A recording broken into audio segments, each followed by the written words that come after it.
하나님 아버지, 오늘도 이 저녁 주님 앞에 나와서 예배할 수 있게 해주신 것 감사합니다. 하나님, 우리가 하나님의 은혜에 감사하여 받은 은혜와 사랑, 축복, 무엇보다 우리를 구원하셔서 하나님의 자녀 삼아주신 영원한 하늘나라의 기업을 물려받을 하나님의 친백성 삼아주신 것이 얼마나 감사하고 감사한지, 그 은혜에 우리가 보답할 수 있는 것이 무엇으로도 보답할 수 없는 줄 알아 이 몸 다하고 이 정성 다하여 하나님을 예배하기 위해서 이 자리에 모였습니다. 하나님이 우리를 예배하는 자로 부르셨사오니 이 자리에 예배하는 우리 모두가 하나님 찾으시는 예배자 되게 하시고 하나님 받으실 만한 예배 드리는 자 되게 해 주시옵소서. 하나님, 오늘도 예배 중에 임재하시고 특별히 오늘도 말씀을 통해서 우리에게 말씀하시는 주의 음성을, 세미한 음성을 들을 수 있게 해 주셔서 우리의 삶의 현장에서 아파하고 때로는 고민하고 있는 이 문제들, 또 여전히 코로나19로 인해서 산적해 있는 우리의 앞길들, 하나님 이 모든 과정 가운데서도 하나님께서 우리를 깨우쳐 주시고 알아가게 하시고 바라보게 하시는 하나님의 섭리가 있는 줄 아오니 하나님 볼 수 있게 하시고 깨달을 수 있도록 은혜를 내려 주시어서 하나님만 바라보고 살아가는 믿음의 견고한 은혜를 덧입혀 주시옵소서. 하나님, 오늘도 주님 앞에 잠잠히 엎드립니다. 주의 말씀으로 오늘 우리에게 깨우쳐 주시옵소서. 예수님의 이름으로 기도하옵나이다. 아멘.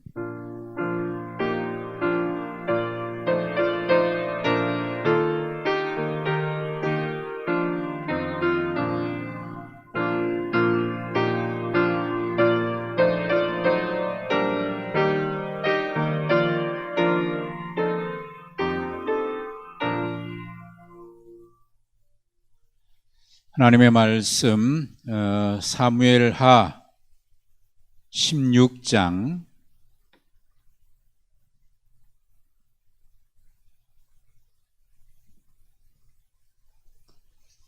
사무엘하 16장 1절부터 23절까지 말씀 우리가 함께 봅니다.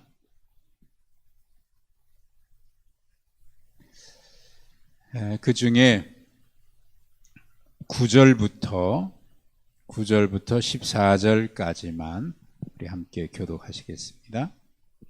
사무엘하 16장 9절부터 14절까지 한 절씩 교독하겠습니다. 수루야의 아들 아비새가 왕께 여짜오되 이 죽은 개가 어찌 내 주 왕을 저주하리이까? 청하건대 내가 건너가서 그의 머리를 베게 하소서 하니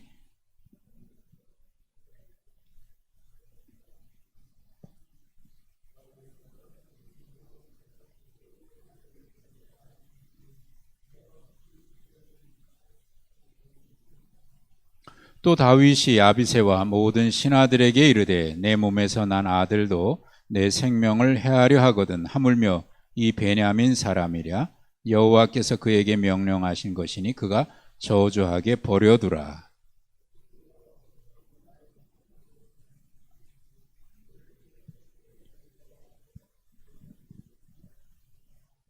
다윗과 그의 추종자들이 길을 갈 때에 심의는 산 비탈로 따라가면서 저주하고 그를 향하여 돌을 던지며 먼지를 날리더라.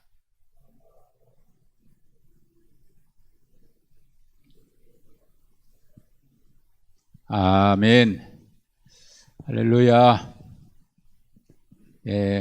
오늘 좀 날이 풀려서 그래도 활동하기 괜찮으셨죠? 며칠 동안 아주 추워서 정신을 바짝 차리게 했습니다. 오늘이 코로나19 확진자가 우리나라에 처음 발생한 지 꼭 1년 된 달이래요. 작년 1월 20일에 코로나 환자가 우리나라에 처음으로 발생했다. 그러고 보니까 작년 1월쯤에 1월 말쯤이죠. 우리 청년들 말레이시아 단기 선교 구정 연휴, 설 연휴를 껴서 출발했고, 출발하고 난 뒤에 그 확진자들이 막 나타나면서 긴장했던 1년 전 생각이 납니다. 1년이 그렇게 지나갔어요. 이게 남들은 아픈데 우리만 안 아프다고 해서 좋아하고 기뻐하고 그러는 것이 미안하긴 하지만 뭐 그렇다고 해서 우리가 감사한 것을 잊어버리고 지나갈 수는 없죠. 저는 요즘 제 마음속에 하나님의 은혜에 대한 감사하는 마음이 계속 제 마음을 지배하고 있다. 하나님께서 그런 마음을 주시고 있다는 생각이 계속 제 마음속에 있어요. 하나님의 은혜. 하나님의 은혜.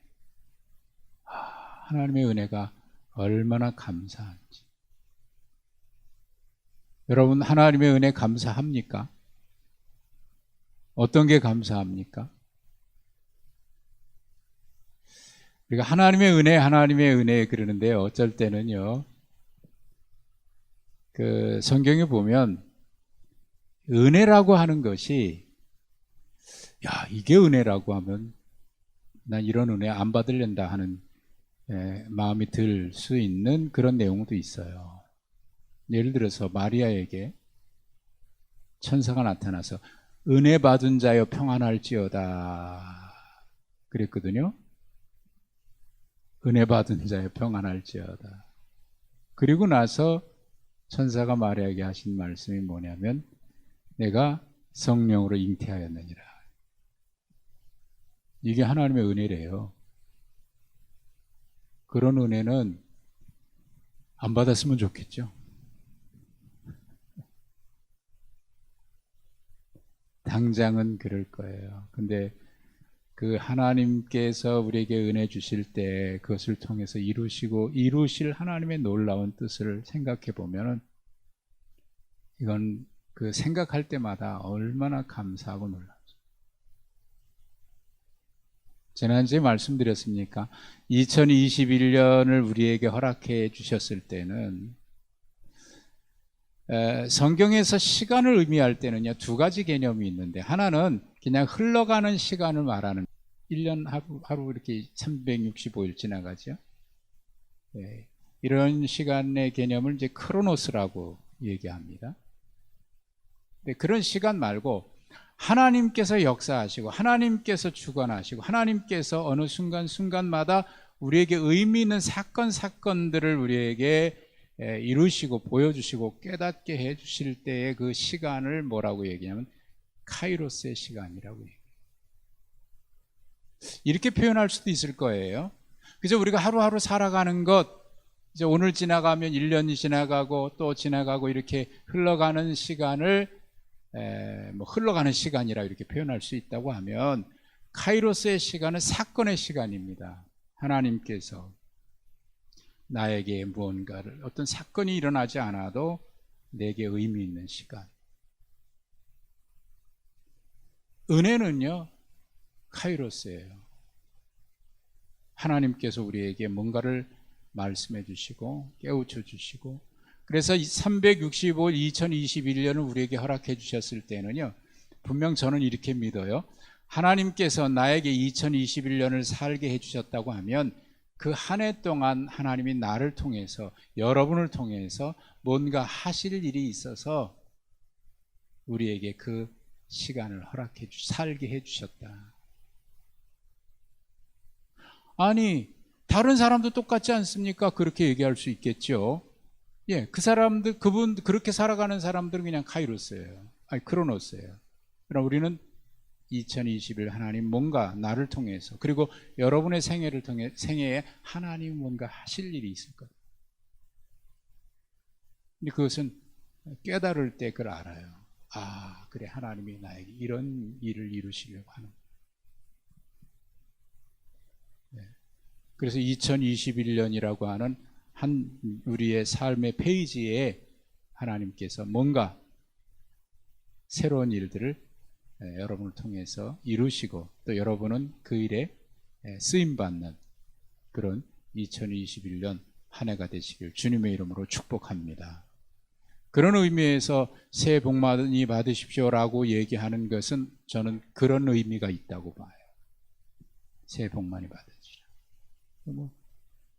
우리는 새해를 1년에 2번 맞이하잖아요. 한 2주, 3주 지나면 또 우리는 새해 인사 또 해요. 새해 복 많이 받으세요. 그 복은 하나님 그 사건이에요. 여러분을 통해서 이루신 사건. 그 축복이 있기를 주님의 이름으로 축복합니다. 근데 그걸 어떻게 알 수 있느냐 하는 것은요, 하나님은 분명히 우리에게 뭔가를 깨우쳐 주시고 알려주시고 우리에게 사인을 계속 보내주셔요. 말씀을 통해서 우리에게 말씀을 통해서 깨우쳐 주시고 또 가르쳐 주셔요. 근데 그것을 하나님의 뜻을 알려면 질문을 해야 돼요. 하나님 앞에 끊임없이. 우리가 뭔가 답을 얻으려면 질문해야 돼요. 근데 우리는 질문 잘 안 해요. 왜 질문 잘 안 하냐면 옛날에 아픈 기억들이 많아서 그래요. 저도 아픈 기억이 있어요. 손 들었다가 아픔 당했던 기억이 있어요. 초등학교 3학년 때인가 공부 시간에 손을 들었는데, 저는 선생님에게 뭔가 대답하려고 손을 든 건 아닌데, 선생님은 내가 대답할 줄 알고 손을 들은 줄 알고 저를 지목했는데, 저는 전혀 대답할 준비가 안 돼 있고 모르는 일이에요. 얼마나 망신당했는지. 그 다음부터 제 마음속에 손은 아무 때나 들면 큰일 난다. 왜 손을 들었냐면 질문이 있거나 제가 저야 하고 손이 든 게 아니라 가려워서 이렇게 긁다가 손이 올라가는데 선생님은 제가 질문하는 대답에 답을 알고 손을 들었는 줄 알고 저를 지목했는데 얼마나 얼굴이 빨개지고 창피를 당했는지. 손은 아무 때나 들면 큰일 난다. 질문할 때 야단 맞잖아요. 넌 그것도 몰라 이놈아. 엄마한테 뭐 물어보면 엄마가 모르는 거 물었다가는 조용히 해. 그것도 눈치 없으니까 또 물면 너 집에 가서 가만 안 둬. 물었다가는 혼나. 질문 잘 안 해. 아는 척하지. 가만히 있으면 중간이 나가지. 어렸을 때부터 그 말 들었잖아요. 그래서 몰라도 아는 척, 알아도 모르는 척. 근데 하나님 앞에 우리가 끊임없이 질문해. 하나님, 주의 뜻이 무엇입니까? 오늘 하루 하나님께서 나에게 살아가게 해주셨는데 이 하루가 나에게 하나님이 주시는 의미가 무엇입니까? 말씀을 통해서 질문하고 기도하면서 질문하면 반드시 하나님 말씀하시더라고요. 그래서 오늘 우리가 이 수요일마다 이렇게 하는데 질문지를 제가 이렇게 나눠드리는데, 자, 16장입니다. 여러분이 가지고 계신 그 제목이 제가 안 고쳤나요? 제목이 뭐라고 되어 있습니까? 제목이 지난주하고 똑같았죠. 그런데 그것만 보고 똑같다고 착각하시면 안 됩니다. 날짜는 어때요? 날짜는 고쳐졌습니까? 예, 날짜는 고쳐졌고 다 고쳐졌는데 사무엘하 제 16과가 아니라 17과고요. 여호와께서 선히 여기시는 대로가 아니라 하나님께서 감찰하시리니고요. 사무엘하 15장이 아니라 16장 1절부터 23절 있네. 그거를 수정을 못했어요. 밑에 내용은 다 수정돼 있어요. 새로운 거예요. 근데 그 내용을 제가 했는 줄 알았는데 겉에 파일에만 제목을 바꾸고 여기는 못 바꿨네요. 그 제목만 보고 지난주 거하고 똑같네 그러시면 안 돼요. 죄송합니다. 시험에 들게 해서. 자, 오늘 내용은 지난주에 이어진 사건입니다. 압살롬의 반란으로 인해서 다윗이 예루살렘에서 피난 가는 내용. 지난주에 우리는 다윗이 피난 가면서 그 신하들이 제사장 서기관들이 제사장과 이 하나님의 언약궤를 제사장하고 레위인이 하나님의 언약궤를 메고 같이 따라오려고 하니까 다윗이 뭐라고 얘기했냐면 언약궤는 도로 예루살렘으로 모시고 가라. 내가 여호와 앞에 은혜를 입으면 하나님께서 나를 도로 내 그 궤에 있는 대로 보이시리니 그러나 그가 그와 같이 말하 내가 너를 기뻐하지 하나님께서 기뻐하지 아니하신다 하면 종이 여기 있사오니 성이 여기시는 대로 내게 행하옵소서. 이게 굉장히 중요한 내용. 이게 엘리 제사장하고 결정적으로 다른 모습이고 사울하고도 결정적으로 다른 모습이에요. 엘리 제사장은 자기의 목적이나 이를 위해서 하나님을 도구화했어요. 필요하면 뭐 언약궤든지 막 들고 다니고 막. 그런데 다윗은 지금 내가 이렇게 쫓기고 얼마나 다급하면 다윗 지금 굉장히 다급한 상황 아닙니까? 근데 궁금한 게 있어요. 압살롬이 반란을 일으켰을 때 그것을 알았을 때 왜 다윗은 즉각적으로 대응하지 않았을까? 군사력으로 맞서면 분명히 제압할 수 있는 기회가 여러 번 있었는데 군사력으로 제압 안 하거든요. 그리고 순순히 도망가요. 그리고 하나님의 언약궤 아니다. 나는 지금 가는데 하나님의 언약궤는 거기 그냥 모셔두고 하나님이 나를 불쌍히 여기시고 은혜를 베푸시면 내가 하나님 앞에 갈 것이고 그렇지 않으면 하나님께서 선히 여기십니다. 이게 다윗은 하나님을 절대로 도구화하지 않아요. 이게 종교와 신앙의 차이입니다. 종교는요, 그 대상 신을 자기들이 신이라고 섬기고 있는 것을 얼마든지 도구화합니다. 필요한 대로 이렇게 사용하고 저렇게 사용하고. 근데 하나님을 향한 참된 신앙은, 믿음은 하나님을 도구화하지 않아요. 내가 그 앞에 엎드리지. 내가 그 앞에 예배하지. 이게 신앙생활을 하는 건지 종교 생활을 하는 건지 우리가 정말 우리 자신을 깊이 돌아보는, 자기 자신을 돌아보는 것을 성찰이라고 하죠. 성찰. 자, 그 사건이 이제 계속되고 있어요. 자, 오늘 가는데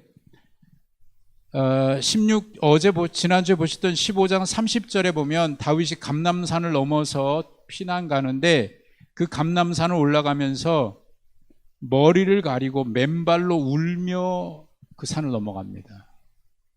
마치 단장의 미아리 고개 넘어가듯이 맨발로 울며 불며 끌려가신 그 고개요. 단장의 미아리 고개처럼 머리를 가리고 맨발로 울며 그 산을 넘어갑니다. 이스라엘의 통일을 이룬 왕이고 영웅이었던 다윗이 이런 모습으로 갑니다. 얼마나 비참합니까? 그런데 그 순간에 그동안 충신이었는 줄 알았던데 간신이 되고, 거기서 간신과 충신, 참된 증인과 거짓 증인이 그 순간에 위기 가운데 나타나요. 그리고 오늘 본문에 우리가 함께 읽으셨던 16장에는 또 거기서 몇 사람을 만나게 되는데, 첫 번째 만난 사람이 누구냐면 요나단의 아들 무비보셋의 종인 시바라고 하는 사람과 또 베냐민 지파 사람인 사울의 친척이죠. 친족 중에 한 사람이 나오니 게라의 아들인 시므이라고 하는 두 사람이 나타나요. 자, 우선 1절부터 4절에 보면 다윗 일행이 마루턱을 지났을 때, 이제 피난 가는 거죠. 마루턱을 지났을 때에 무비보셋의 종 시바를 만나는데, 그가 다윗 일행을 위해서 준비한 것을 가지고 와서 다윗에게 말합니다. 그리고 그가 다윗에게 한 말이 있습니다. 그게 이제 1절부터 4절이에요. 볼까요? 무비보셋의 종 시바가 안장 지은 두 나귀 2마리, 떡 200개, 건포도 100송이, 여름 과일 100개. 여름 과일 100개는 아마 이게 과일 마른 거가 아닐까 이렇게 싶어요. 그리고 포도주 한 가죽 부대를 싣고 와요. 그러니까 다윗이 이거 무슨 뜻으로 가져왔느냐? 그랬더니 나귀는 왕의 가족들이 타고 떡, 과일은 청년들이, 따르는 부하들이죠.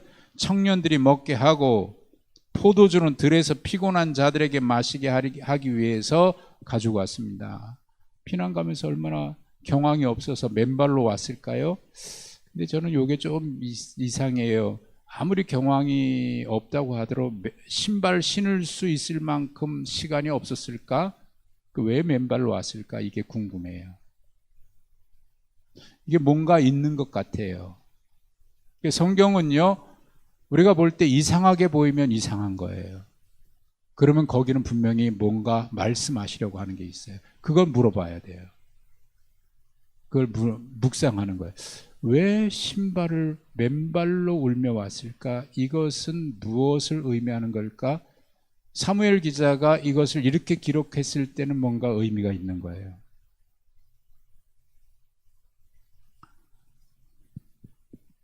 자, 그렇게 해서 이걸 가져왔다는 거예요. 그러니까 왕이 묻죠? 내 주인의 아들이 어디 있느냐? 이게 이제 시바가 누군지를 알고 있는 거죠. 그러니까 시바가 뭐라고 얘기합니까? 예루살렘에 있는데 그가 말하기를 이스라엘 족속이 오늘 내 아버지의 나라를 내게 돌리리라 하나이다. 이게 무비보셋을 얘기하는 거예요. 4절 왕이 시바에게 무비보셋에게 있는 것이 다 내 것이다. 시바가 왕께 절하죠. 그러면서 내 주 왕이여 내가 왕 앞에 은혜를 입게 하옵소서. 자, 이게 이제 1절부터 4절 내용인데, 여러분 이 시바가 왕을 위해서 가져온 게 있어요. 나귀, 먹을 거 다 갖고 왔어요. 그리고 이제 왕을 위해서 같이 따르는 자들 위해서 가져왔다. 이런 모습을 보면 시바는 어떤 사람인 것으로 보입니까? 여러분이 생각하셨을 때 다윗이 이 시바를 이 발음이 좀 죄송.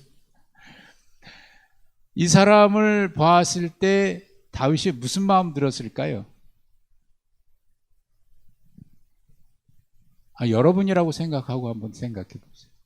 여러분이 지금 막 그렇게 경황이 없이 가는데 타고 갈 나귀도 준비하고 이거 타고 가라고 얘기하고 먹을 것도 주고 같이 가는 사람까지 주고 무슨 마음이 들었을 것 같아요? 이러면.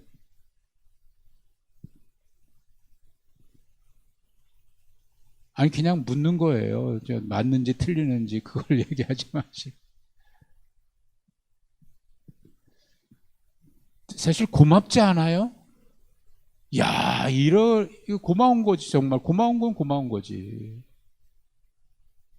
그래서 내 주인의 아들이 어딨냐 물으니까 뭐라고 시바가 얘기합니까? 예루살렘에 있는데 그가 뭐라고 얘기했냐면 이스라엘 족속이 오늘 내 아버지의 나라를 내게 돌리리라 하나이다. 이게 무슨 뜻이죠? 백성들이 이 나라를 되찾아서 나에게 다시 바칠 거다. 누가 그런 얘기 했다고요? 무비보셋이 그렇게 얘기했다고 지금 자기가 와서 다윗에게 고자질하는 거예요. 그렇게 얘기한 적이 없어요. 근데 이렇게 얘기하는 거예요. 그리고 이런 것들을 가져왔어요. 자, 겉으로는 굉장한 친절이죠. 굉장히 고맙죠. 다윗도 그래서 그냥 내 무비보셋에게 있는 것이 다 내 것이다. 그리고 그 무비보셋에게 돌아갈 재산을 네가 다 가져라 이렇게 얘기해 버리거든요. 다윗도 그렇게 보았는 모양이에요. 하여튼 그 진심은 이게 진심인지 아닌지는 잘 모르겠습니다. 어쨌든 우리가 보기에는 이 사람이 다윗을 위한 사람이 아니고 자기 목적을 위해서 주인을 배반한 사람이에요. 그가 지금 이런 말을 했습니다 하고 다윗에게, 그리고 다윗에게 뭔가 얻을, 이런 사람이 이제 시바죠. 그 다음에 다윗 일행이 베냐민 땅인 바후림, 이제 베냐민 땅으로 넘어가요. 바후림에 이르렀을 때 사울의 친족 게라의 아들 시므이를 만납니다. 이 시므이가 다윗과 다윗의 신하들을 향해서 무슨 말을 했습니까? 자, 그게 7절 8절입니다. 시므이가 다윗에게 한 말이에요. 시므이가 저주하는 가운데 저주의 말을 퍼붓죠. 이와 같이 말합니다. 뭐 한 자요? 피를 흘린 자요. 또 무슨 자요? 사악한 자요. 이거 누구에게 얘기하는 거예요? 다윗이. 다윗에게 피 흘린 자라고 얘기하고 사악한 자라고 얘기하는 거예요. 피 흘린 자요, 사악한 자요, 가거라 가거라. 사울의 족속의 모든 피를 여호와께서 내게 돌리셨도다. 그가 이어서 내가 왕이 되었으나 여호와께서 나라를 내 아들 압살롬의 손에 넘기셨도다. 보라, 너는 뭐한 자이므로 피를 흘린 자이므로 화를 자초하였느니라. 그러니까 겉으로 보면 이 말이 바로 앞전에 만났던 시바가 한 말이 사실인 것처럼 보여요. 저주하는 거죠. 가라, 너 봐라, 네가 이렇게 차지했는데 하나님이 다시 그 자리를 빼앗아서 우리에게 다시 돌려주기로 했다. 뭐 그걸 떠나서 피 흘린 자요, 피를 흘린 자요, 또 사악한 자요, 이렇게 막, 그래도 왕이었는데 뭐 지금 이렇게 쫓겨가고 있지만 대놓고 그렇게 막 저주를 퍼붓는다. 자, 누군가가 그런 말을 나에게 한다면 어떨까요? 누군가가 그런 말을 여러분에게 한다면 기분이 좋다, 기분이 나쁘다, 어떤 거예요? 기분이 좋다? 네, 그건 제가 얘기 안 했는데 나쁘다, 상당히 나쁘죠. 아, 기분 언짢죠. 여기 기분 좋다고 말할 사람 있을까요? 한 사람도 없겠죠. 기분 나쁘죠. 아니, 그동안 누구 덕에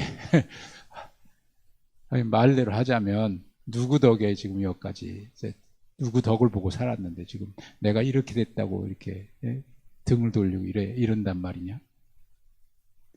기분 나쁘겠죠. 자존심 상하고 또 이런 사람한테 내가 이런 말을까지 들어야 하나? 뭐 그거 아니어도 뭐 인정한다고 하더라도 사실 기분은 나쁘긴 나쁠 거예요. 그런데 3절 질문을 한번 보세요. 다윗을 저주하는 시므의 말을 들은 아비새가, 다윗은 가만히 있는데 그의 부하죠. 아비새가 당장 그의 목을 내가 베겠다고 다윗에게 얘기합니다. 그가 말한 말을 보세요. 9절입니다. 왕께 여짜오되 이 죽은 개가, 이거 욕이에요, 욕. 네? 이 죽은 개가 왕께 이런 저주를 합니까? 내가 가서 당장 저놈의 목을 베겠습니다 라고 얘기를 해요. 그게 10절부터 12절 말씀이죠. 그랬더니 다윗이 아비새에게 또 뭐라고 대답을 합니다. 그 내용 이제 10절부터 12절입니다. 이게 다윗이 한 말이에요. 자, 보십시다. 다윗이 내가 저놈 목을 당장 베겠습니다 라고 얘기합니다. 그래, 가서 배워라. 저런 놈은 가만 놔두면 안 된다 라고 대답하지 않고 이렇게 대답을 했습니다. 그가 저주하는 것은 누구께서? 여호와께서 그에게 다윗을 저주하라 하심이니 내가 어찌 그러하겠느냐 할 자가 누구겠느냐 하고 내 몸에서 난 아들도 내 생명을 해하려 하거든. 하물며 이 베냐민 사람이랴 여호와께서 그에게 명령하신 것이니 그가 저주하게 버려두라. 혹시 여호와께서 나의 원통함을 감찰하시리니 오늘 그 저주 때문에 여호와께서 선으로 내게 갚아주시리. 이게 다윗의 한 말이에요. 참 다윗이 다윗답죠. 근데 여러분 다윗이 이렇게 얘기했거든요. 하나님께서 저 사람을 통해서 다윗을 저주하라고 명령하셨다라고 얘기를 했어요. 하나님이 정말 그렇게 하셨을까요? 이게 하나님이 그렇게 하신 겁니까? 아니면 다윗이 그럴 거라고 생각한 겁니까? 이건 다윗이 한 말이죠. 하나님이 그렇게 실제로 그렇게 하셨다는 얘기가 아니라 다윗이 이 사건을 그렇게 받아들이고 있다는 얘기예요. 실제는 하나님이 그렇게 하지 않으셨다고 하더라도 다윗은 이 사건을 그렇게 받아들이고 있는 거예요. 이게 다윗다운 모습이에요. 다윗이 왜 이렇게 얘기를 했을까요? 그게 좀 궁금해요, 저는. 하여튼 쭉 넘어가서 또 뒤에 질문하면서 이제 우리가 찾아볼 내용인데요. 자, 이게 이제 시므이를 만났을 때 다윗이 한 말이고, 그 앞에는 이제 시바 사건이고요. 4번 질문해 보십시다. 예루살렘을 점령한 압살롬과 또 압살롬과 함께한 후세가 있고 아히도벨이 있죠. 이 후세는 어떤 사람이고 아히도벨은 어떤 사람입니까? 후세는 지난주에 우리가 봤던 대로 15장 32절에 보면은 아렉 사람 후세가 다윗과 같이 가려고 하니까 다윗이 나 따라오지 말고 압살롬에게 가라. 그리고 그에게 가서 거기에 남아있는 제사장의 아들들이 있으니까 그들과 함께 다음 일을 도모해라. 이렇게 이제 맡기고 온 사람이에요. 그러니까 거기에 있는 정보를 좀 후세를 통해서 알려달라고 얘기를 한 사람입니다. 후세는 그런 사람인데 아히도벨은 어떤 사람이냐면 특히 23절은 아히도벨이 다윗과 압살롬에게 각각 어떤 사람으로 여겨졌다고 얘기하고 있냐면 23절 보십시오. 23절 그때에 아히도벨이 베푸는 계략은 사람이 하나님께 물어서 받은 말씀과 같은 것이라. 아히도벨의 모든 계략은 다윗에게나 압살롬에게나 그와 같이 여겨졌더라. 이렇게 얘기합니다. 자, 아히도벨이 하는 말은 사람이 하나님께 물어서 하나님께 받은 말씀을 전하는 것과 같다. 이렇게 얘기를 했어요. 이런 사람을 우리가 뭐라고 얘기하죠? 하나님께 받은 말씀을 사람들에게나 왕에게나 다른 사람에게 하나님께서 이렇게 말씀하셨습니다 하고 하나님의 말씀을 대언하는 사람이에요. 그런 사람을 우리가 뭐라고 얘기하냐? 선지자라고 얘기하죠. 근데 이 아히도벨이 하는 말이 아히도벨이 얼마나 머리가 영리하고 계략이 뛰어난지 그가 하는 말은 다른 사람이 들을 때 다 정말 저건 하나님께 응답받은 말씀이구나 라고 인정할 만큼 굉장히 영리한 사람이랍니다. 그러니까 그의 하는 말을 들으면 모든 사람이 정말 하나님께 응답받은 말, 하나님의 계시구나 이렇게 들을 만큼 이런 사람이 정말 진실하면 하나님 앞에 귀하게 쓰임받을 수 있는데 이런 사람이 자기의 이익을 위해서 쓰면 하나님 앞에 얼마나 악한 자가 되냐. 뱀같이 지혜로우라 그러는데 이 사람은 정말 뱀같이 지혜로운 사람. 근데 비둘기같이 순결하지는 않은 사람이.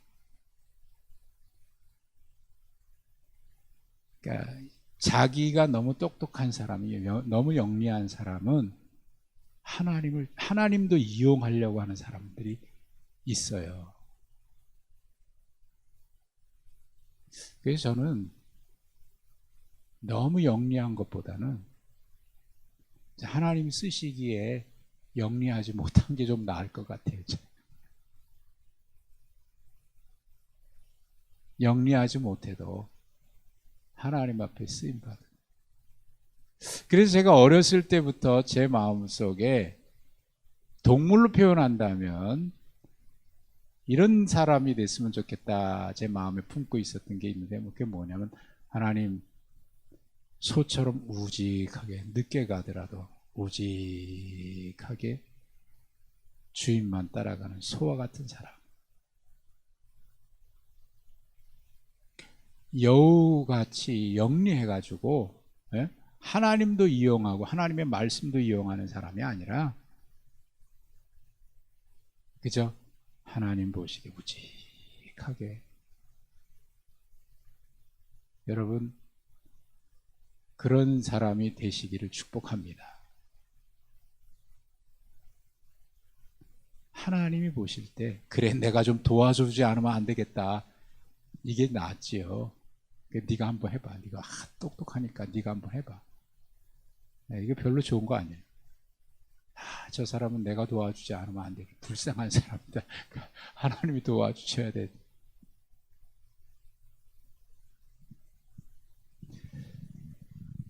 이 사람이 그렇게 계략이 뛰어난 사람인데, 문제는 뭐냐면 다윗도 그렇고 압살롬도 그렇게 여겼다는 거예요. 아히도벨의 계략을 들을 때 다윗도, 야, 그래, 그거 정말 기가 막히다. 압살롬도 그렇다 이거예요. 다윗의 편에 있을 때 아히도벨은 정말 그렇게 아주 귀한 계략들을 조언을 많이 했어요. 아히도벨도 그렇게 인정을 한 거예요. 근데 문제는 이렇게 하니까 압살롬이 이 아히도벨의 계략을 따르거든요. 그 아히도벨의 계략이 뭐냐면 20절 이하가 이제 아히도벨의 계략인데, 그걸 그대로 따르거든요. 왜? 이게 하나님께 받은 계시라고 인정할 만큼 그렇게 신뢰를 했으니까 압살롬이 그 말을 그렇게 그대로 따르는데, 아히도벨이 압살롬에게 가르쳐 준 계략이 뭐냐면 21절이잖아요. 20절 끝에 나오죠. 압살롬이 아히도벨에게 이르되 너는 어떻게 행할 계략을 우리에게 가르치라. 그러니까 가르쳐 줬는데 뭐라고 얘기하냐면, 왕의 아버지, 왕이, 그러니까 압살롬의 아버지죠.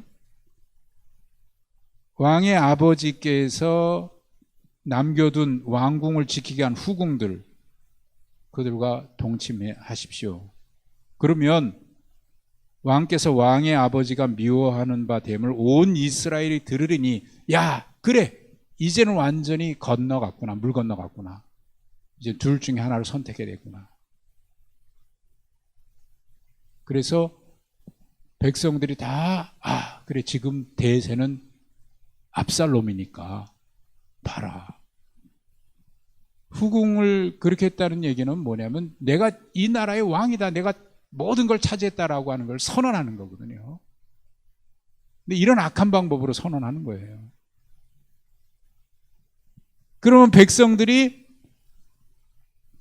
이제 실질적으로 왕은 압살롬이다라고 이렇게, 그러니까 자기가 그런 힘이 있다라고 하는 걸 보여주고, 백성들에게 보여주라는 거예요. 당신이 지금 왕이라는 걸 보여주십시오. 뭘 통해서? 이걸 통해서. 야, 여러분, 이게, 근데 이 어리석은 계략을 그대로 따르거든요. 사실 이게 그 앞에 하나님께서 다윗에게 나단 선지자를 통해서 말씀하셨던 심판의 말씀이기도 해요.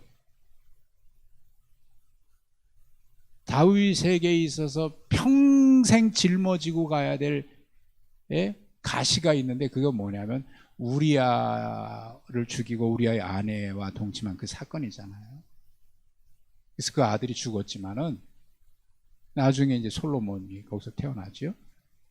근데 그건 평생 짊어지고 갈 다윗의 주온 글씨고, 다윗의 가시예요. 그건 아마 늘 그것에 대해서 하나님 앞에 나는 죄인입니다, 그런 생각을 늘 가졌을 것 같아요. 근데 그때 나단 선지자를 통해서 하나님이 책망하셨던 건 뭐냐면 대낮에, 백주 대낮에 이런 일이 있을 것이다 라고 이렇게 하나님의 심판을 선지자가 얘기했거든요, 다윗에게. 근데 여러분, 그 일을 누가 이루냐면 압살롬이 하는 거예요. 악한 자가.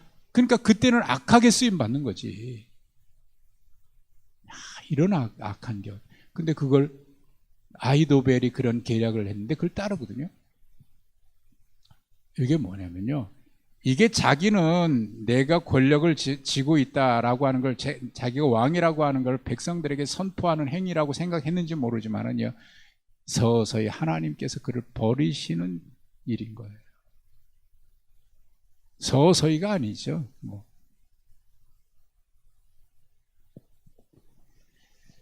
이게 그러니까 인간이요, 망하려고 하면 이런 분별력이 없어지는 것 같아요. 분별력이 없어지는 것 같아요. 하나님께서 어리석게 하시는 거지.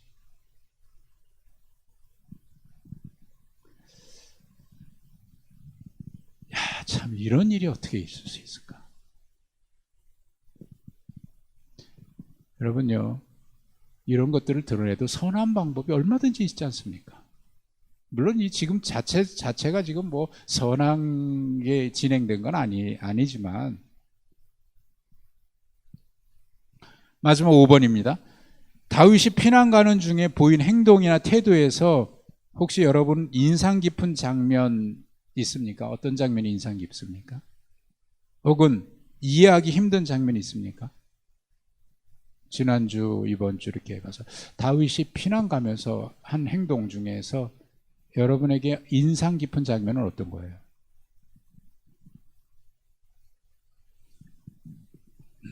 마스크 쓰고 계시니까 졸리시죠?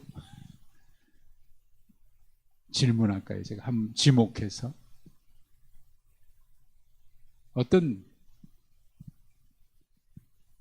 그냥 나름대로 생각하세요.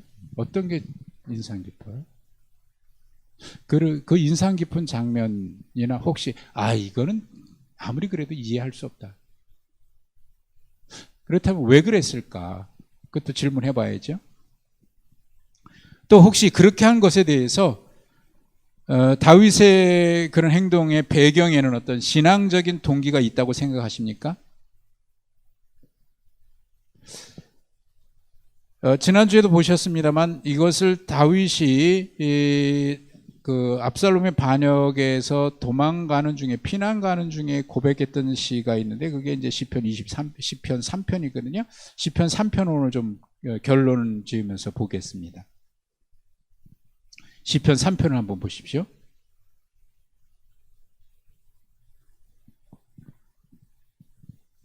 1절, 2절 보시면 여호와여 나의 대적이 어찌 그리 많은지요. 일어나 나를 치는 자가 많으니이다. 다 돌아섰잖아요. 지금 압살롬 표는 다, 물론 뭐 남아있는 사람이 있습니다만은 많이 돌아섰죠. 그 와중에 시므이 같은 사람도 있고 말이죠. 얼마나 저주합니까? 많은 사람이 나를 대적하여 말하기를 그는 하나님께 구원을 받지 못한다 하나이다. 예, 그들이 조롱하면서 봐라, 하나님께 버림받았다. 아까 시므이가 한 말이잖아요. 시므이가 그랬죠. 하나님께서 네가 왕이 됐지만 하나님께서 다시 되찾아가지고 그 자리를 돌려주셨다. 봐라, 너 피 흘린 놈이지. 악한 자지, 사악한 자지. 너 하나님이 버렸다. 하나님 앞에 버림받다. 여러분, 우리에게 가장 불쌍한 건 뭐냐면 하나님께 버림받는 게 가장 불쌍한 거예요. 이게 가장 큰 저주예요. 문제가 어떤 게 됐다 안 됐다가 아니라 하나님께 버림받은 것만큼 불쌍한 사람이 없는 거예요. 그래서 지금 그들이 뭐라고 그러냐면 너 하나님께 버림받았다고 얘기해요. 다윗은 하나님께 버림받는 게 어떤 건지 알아요. 그래서 시편 51편에 주의 성령을 내게서 거두어가지 말라고 그런 기도하잖아요. 여러분, 하나님께 버림받으면 뭐 세상에서 되고 안 되고 문제가 아니에요. 되는 것 같아도 안 되는 거예요. 그런데 1절, 2절에서 그렇게 얘기하는데 3절에서 갑자기 바뀌어요. 여호와여 주는 나의 방패시오 나의 영광이요 나의 머리를 드는 자입니다. 내가 나의 목소리를 여호와께 부르짖습니다. 그의 성산에서 그러니 하나님께서 응답하십니다. 내가 누워 자고 깨었으니, 누워 자고 깨었다는 얘기는 뭐냐면 내가 이런 상황 속에서도 평안히 자고 일어난다 그 말이에요. 여호와께서 나를 붙들어 주셨다. 천만인이 나를 해친다고 해도 두려워하지 않는다. 아니 이게 갑자기, 그러고 보면 이 시편의 고백과 다윗이 그렇게 행동한 거 보세요. 하나님께서 그를 나에게 저주하라고 했다고 하면 막지 마라. 내가 낳은 내 아들도 반역하는데 저 사람이 그렇게 하는 게 뭐 대수겠냐. 그냥 내버려둬라. 근데 저는 이 마지막 질문에 다윗의 행동 태도 중에 이상한 장면, 제가 아까 말씀드렸는데 다윗이 머리를 가리고 울면서 맨발로 갔다 그랬잖아요. 여러분 아무리 생각해봐도 맨발로 갈 만큼 그렇게 시간적인 여유가 있었을까요? 없었을까요? 다른 사람들은 다 신발 신었는데 왜 다윗만 못 신었을까요? 여기 머리를 쓰고 울고 맨발로 갔다는 것은 다급한 다윗의 상황만을 얘기하는 게 아니고요. 그리고 그의 슬픈 비참한 모습을 묘사하기 위해서만 그렇게 얘기한 게 아니에요. 그 장면을 보면 정말 비참하죠. 얼마나 슬펐을까, 얼마나 당황스러웠을까. 그것만을 얘기하려고 하는 게 아니에요. 이 사무엘서를 기록한 이 기자가 이것을 통해서 뭘 얘기하려고 하냐면 다윗의 모습, 그 뒤에 하는 거 보면 사실 이해 안 되는 거, 인상 깊었던 장면은 한두 개가 아닙니다. 법궤를 다시 돌려보내게 한다든지, 시므이가 했을 때 하나님이 하게 했으니 내버려 둬라라고 얘기한다든지, 그거 전부 다 이상하지 않아요? 지금 그에게 그런 힘이 없는 겁니까? 그런 거 아니거든요. 얼마든지 할 수 있거든요. 그런데 압살롬이 반란을 일으켰을 때 초기에 그런 분위기가 다윗이 알았거든요. 그럼에도 불구하고 절대 대응 안 하고 군사력으로 그를 진압 안 하고 그냥 도피해요. 그냥 맨발로 울면서 도망가요. 근데 저는 여기에 뭔가 얘기하려고 하는 게 있다고 보는 거예요. 그게 뭐냐? 맨발로 가고 하는 것은요, 물론 다급한 상황이나 슬픈 비참한 모습을 묘사할 수 있지만 이것이 하나님 앞에서 이런 모습은 뭘 얘기하는지 아십니까? 하나님 앞에서 이런 모습은 철저하게 회개하고 낮아짐을 표현하는 거예요. 모세가 네가 선 것은 거룩한 곳 신을 벗으라라고 하든지 여호수아에게도 그렇게 한다든지, 이게 사람 앞에는 비참하게 보이는지 모르지만 다윗은 언제나 하나님 앞에 살았던 사람이고, 지금 이렇게 중간중간 말했던 그것도 사실은 다 하나님 앞에 서 있는 사람이기 때문에 그런 말을 합니다.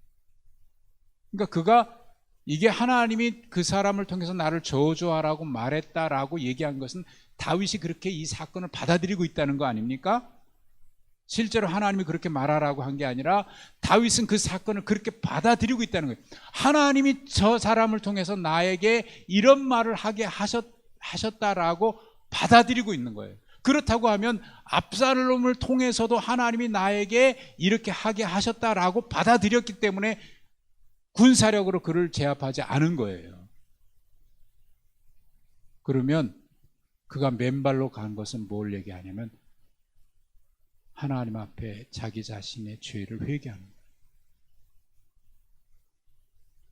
그 우리아의 사건도 거기 있을 거예요. 아, 하나님이 나를 이렇게 심판. 그러니까 다윗이 한 말은 가만히 보면은요, 나 살기 위해서 법궤를 가져와라, 나 살기 위해서 저놈 죽여라가 아니에요. 지금 내가 쫓겨나서 다시 왕궁으로 돌아가지 못하는 한이 있어도 내가 이 사건을 끝으로 왕에서 물러나고 비참하게 내가 죽는다고 하더라도 그에게 관심사는 다시 돌아가서 명예를 회복하고 그 자리를 회복하는 데 있지 않아요. 하나님 앞에 회개하는 것이 그의 관심사. 이것이 하나님의 심판이라고 하면 받아들인다. 그리고 이것이 하나님이 나를 징계하시는 거라면 내가 받아들인다. 이것을 통해서 자기 자신이 하나님 앞에 회개하는 거예요. 맨발로 가는, 울며 가는 그 모습은요, 다윗이 하나님 앞에 하는 행동이라고 저는 보여요. 하나님 앞에. 그러니까 그 뒤에 있는 일어나는 일련의 사건들은요, 이해할 수 없어요. 사실 정상적으로 야, 이렇게까지 할 수 있을까? 이런 상황에서. 근데 그가 하나님 앞에 서 있기 때문인가요?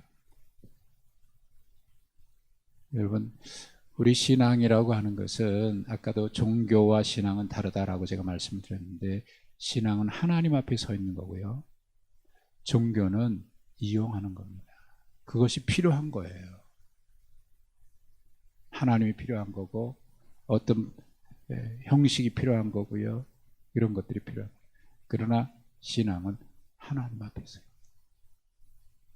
그리고 철저하게 하나님을 신뢰하는 거예요. 그렇기 때문에 그 사건을 하나님이 저를 통해서 나에게 그런 저주를 하게 했다고 하면 내가 어찌하겠냐, 받아들이는 거예요.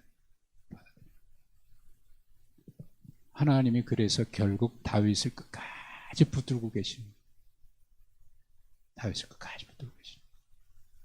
여러분, 하나님이 믿고 그게 참된 믿음입니다.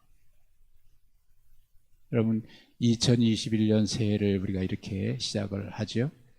어떤 사람들은 그렇게 얘기해요. 2021년이 오긴 왔나? 2020년이 가긴 갔나? 작년이나 올해나 똑같아.